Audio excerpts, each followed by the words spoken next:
रोहन गुप्ता जी, अगर ट्विटर पर कोई मैनिपुलेटेड ट्वीट है उसको लेकर आप लोगों को आपत्ति है, तो पता है ना ट्विटर देश की कंपनी तो है नहीं, एक विदेशी कंपनी, अमेरिका में उसका हेड ऑफिस है, उससे शिकायत करने के लिए आप लोगों की पूरी टीम पहुंच जाती है। इतनी ही शिकायत है अगर बीजेपी के नेताओं से कि वो झूठ फैला रहे हैं, तो देश की अदालतें हैं इस देश में, आखिर उसका सहारा कांग्रेस पार्टी क्यों नहीं लेती है? इस सवाल का जवाब दीजिएगा। लेती अदालत का आपने सहारा लिया ही है। मैं आ रही हूँ रोहन जी, आगे दीजिएगा आप इस सवाल का जवाब, क्योंकि ट्विटर को लेकर इतना खुश या इतना दुखी होने की जरूरत अब क्या है, इस सवाल का जवाब आप जरूर दीजिएगा। लेकिन अतुल अंजान जी, ट्विटर की तो मन मर्जियां भी देखने को मिल रही है ना, अभी जो सरकार और ट्विटर के बीच चल रहा है, कैसे देख रहे हैं आप उसको? चित्रा जी, बहुत धन्यवाद, आपने इस महत्वपूर्ण विषय पर परिचर्चा आयोजित की है।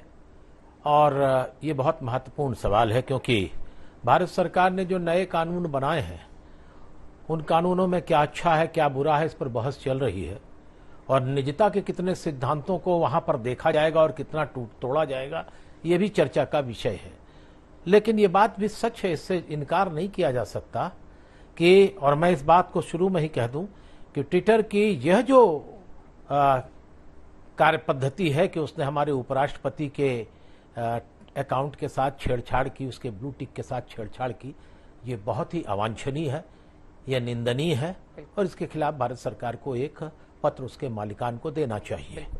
और जो और संघ के लोगों के साथ किया है वो अभी मैं उचित नहीं मानता, क्योंकि मैं लोकतांत्रिक मर्यादाओं की बात करता हूं और लोकतंत्र में हर एक को अपनी बात कहने का पूरा अधिकार होना चाहिए, सुशब्द हो, उसके गाली गलौज न हो।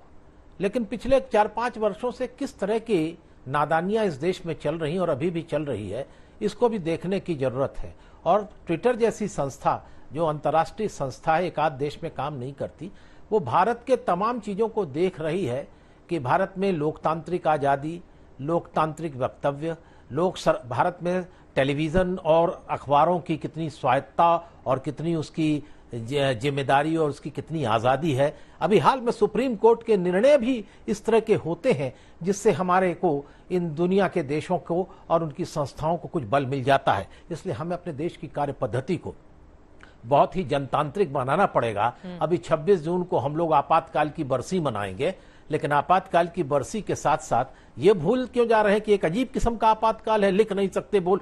हमारे उत्तर प्रदेश में, मध्य प्रदेश में और राज्यों के अंदर 47 पत्रकार सिडिशन के एक्ट में अंदर गए और उनके खिलाफ मुकदमा चल रहा है। अब कुछ उनको राहत मिली है सुप्रीम कोर्ट से, लगातार अब जमानतें शुरू होंगी। तो इन सब चीजों को भी देखने की जरूरत है, लेकिन ट्विटर के इस गतिविधि को कोई भी सपोर्ट नहीं करेगा, ऐसा मेरा मानना है। अब निजेश अवस्थी जी, क्या आप अतुल जी की बातों से सहमत हैं? पहली बात तो यह कि मैं अतुल अंजान जी को ये मैं बता दूं कि इन्होंने आपातकाल की बात की, जिसमें बोलने की आजादी पूरी तरह बंद कर दी गई थी। उसमें कांग्रेस पार्टी द्वारा लगाए गए इस आपातकाल का समर्थन, ओपन समर्थन अतुल अंजान जी की party communist party of India ने किया था।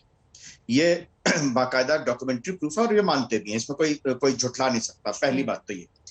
दूसरी बात बड़ी साफ सी है कि ये भारत सरकार के लिए टेस्ट केस है, एक बात। दूसरी बात, जहां तक संघ के अधिकारियों के ब्लू टिक हटाने या बहाल करने की बात है, ये बात मैं बड़ी साफ सी बता दूं कि संघ को ट्विटर जैसे हैंडल की, ट्विटर जैसे प्लेटफॉर्म की कोई जरूरत नहीं है, कोई आवश्यकता नहीं है, सिर्फ इसलिए कि उनके नाम से कोई गलत फेक ट्वीट न करे, सिर्फ इस दृष्टि से बनाए गए थे। आप अगर ट्विटर जैसी किसी संस्था को, किसी कंपनी को, किसी व्यापारिक कंपनी को अगर ये भ्रम है तो वो इस भ्रम में बना रहे। तीसरी बात, ये बात बड़ी साफ सी है कि ट्विटर एक विचारधारात्मक लड़ाई लड़ता है। विचारधारा के स्तर पर उसने ओपनली स्वीकार किया है कि वो एक विचारधारा के साथ है।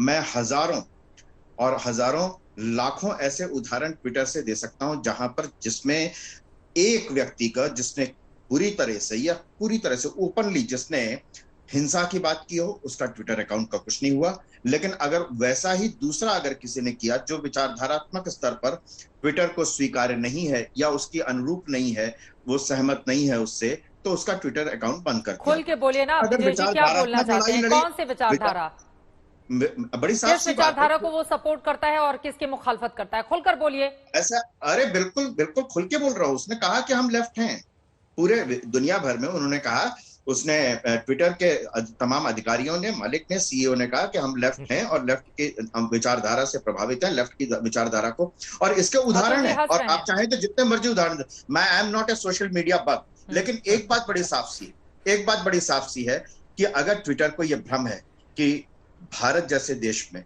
अभिव्यक्ति की आजादी के नाम पर या निजता के नाम पर, पिछले एक डिबेट में कहा गया कि अगर किसी ने कोई ट्वीट किया और उससे उसके बारे में जानकारी मांगी गई तो उसकी जान को खतरा हो सकता है। उसका सबसे बड़ा एक तर्क यह है कि अगर एक व्यक्ति ने ट्वीट किया, उसकी वजह से हिंसा फैलती है, हजारों या सैकड़ों लोगों की जान जा सकती है, दंगे होते हैं, फसाद होते हैं, तो उस व्यक्ति की निजता ज्यादा जरूरी है, उस व्यक्ति के बारे में न बताना ज्यादा जरूरी है, या उस व्यक्ति के बारे में बता करके उसके खिलाफ कार्रवाई करना जरूरी है। अगर ट्विटर ये कार्रवाई नहीं कर सकता तो ये भारत सरकार करेगी, इसमें कहीं किसी तरीके की दो राय नहीं होनी चाहिए। बिल्कुल।